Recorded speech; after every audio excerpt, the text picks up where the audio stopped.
안녕하세요. 2월 6일 금요일 말씀 나눔 영상입니다. 오늘 함께 나눌 말씀은 사무엘하 12장 17절에서 18절 상반절 말씀입니다. 그 집의 늙은 자들이 그 곁에 서서 다윗을 땅에서 일으키려 하되 왕이 듣지 아니하고 그들과 더불어 먹지도 아니하더라. 이래 만에 그 아이가 죽으니라. 아멘. 이 구절을 보면 한 나라의 왕이 정말 모든 체면을 다 내려놓고 깊은 슬픔에 빠져 있는 모습이 그려집니다. 신하들이 아무리 간청해도 음식을 가져다 줘도 다 거부한 채 절망하고 있는 다윗의 모습이죠. 이건 단순히 자식을 잃은 슬픔 그 이상이에요. 자신의 행동이 낳은 그 비극적인 결과를 온몸으로 마주하고 있는 한 인간의 고통인 겁니다. 바로 이게 성경이 말하는 죄가 가진 아주 현실적이고 무거운 무게입니다. 그런데 있잖아요. 다윗의 이야기는 그냥 한 옛날 왕의 과거사로만 끝나지 않습니다. 사실은 이게 바로 우리 모두의 이야기이기도 하거든요. 우리가 다윗처럼 그렇게 극적인 죄를 짓지는 않더라도 우리 삶의 크고 작은 부분에서 비슷한 무게감을 느끼면서 살아가곤 하니까요. 사도 바울은 바로 이 인간의 보편적인 상태에 대해서 이렇게 설명합니다. 맞습니다.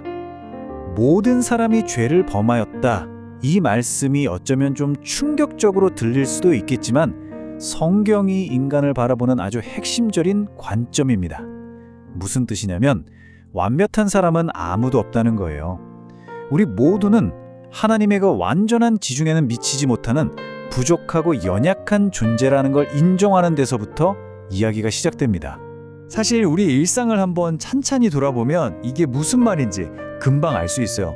때로는 우리가 의도적으로 또 때로는 정말 나도 모르는 사이에 이기적인 선택을 하기도 하고 다른 사람에게 상처를 주기도 하잖아요.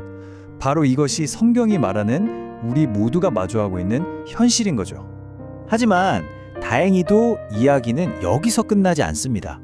우리 모두가 죄인이라는 이 불편한 진실 속에서도 우리가 평안을 찾을 수 있는 이유가 있거든요. 그 해답은 바로 하나님의 성품 안에 있습니다. 하나님의 성품에는 참 놀랍게도 서로 좀 달라 보이는 두 가지 측면이 함께 존재합니다.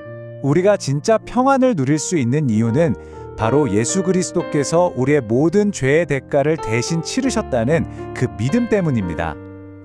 하나님은 우리를 심판하기보다는 우리가 잘못을 인정하고 돌아올 때 용서하고 품어주기를 훨씬 더 원하시는 분이라는 거죠.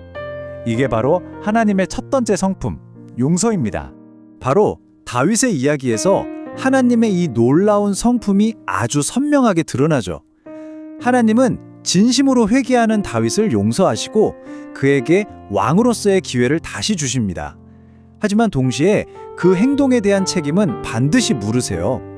한 가정을 파괴하고 충직한 신하를 죽게 한 그 죄의 무게만큼 다윗은 정말 뼈아픈 슬픔을 겪어야만 했습니다.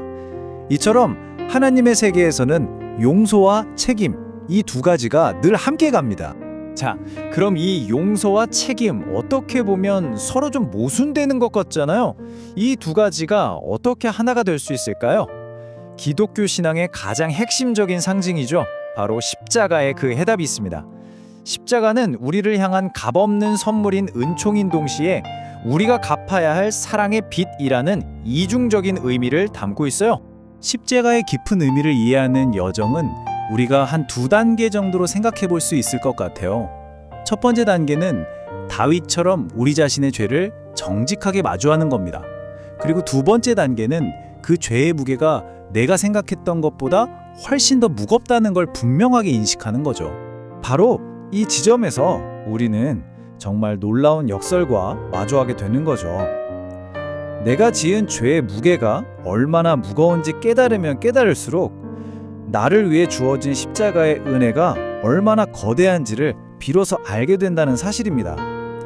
내 죄의 깊이를 알아야 은혜의 높이를 체감할 수 있는 것이죠. 결국 십자가는 이 두 가지 얼굴을 동시에 가지고 있는 셈입니다. 한편으로는 우리가 도저히 감당할 수 없는 죄를 대신 해결해준 값없는 은혜의 선물이지만 다른 한편으로는 그 엄청난 사랑에 응답하며 살아가야 할 사랑의 빚을 우리에게 남기는 거죠.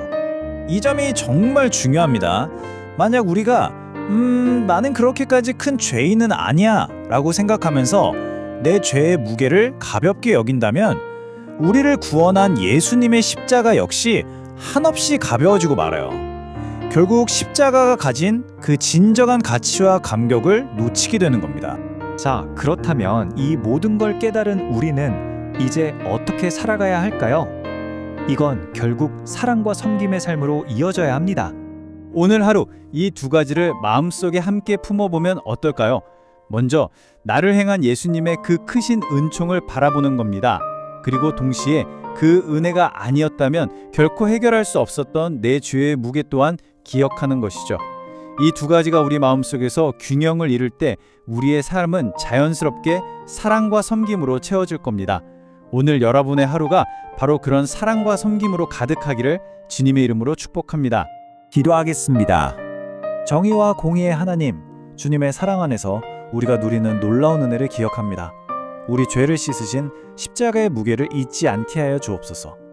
악에서 우리를 구하시고 우리 삶이 예수 그리스도를 따라 사랑과 섬김으로 가득하게 하여 주옵소서. 오늘 하루 우리의 이웃을 용서할 수 있는 넉넉한 마음 또한 더하여 주옵소서. 우리를 사랑하심으로 십자가를 지신 예수 그리스도의 이름으로 기도드립니다. 아멘.